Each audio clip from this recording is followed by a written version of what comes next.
Today we're gonna go from this to this, but first we're gonna have to make the skeleton suit. Pre-painted a spandex bodysuit.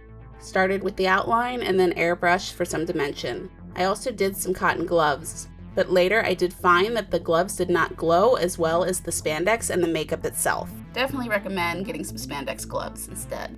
Mehron Paradise paint in black, start to paint any exposed skin. I did this because I wanted to blend into my black background.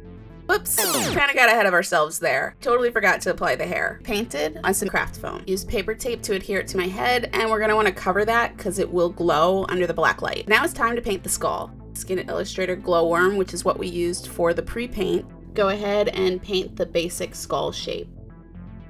This works great on bare skin also, and since it's translucent, it's a really fun party trick to use.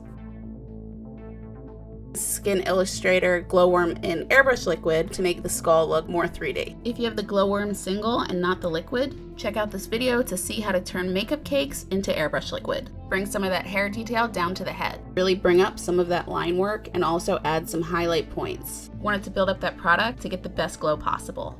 And even add some bright, stark highlights. Did a final pass of some airbrush, any areas that I want to brighten. Now you're a spooky, scary skeleton.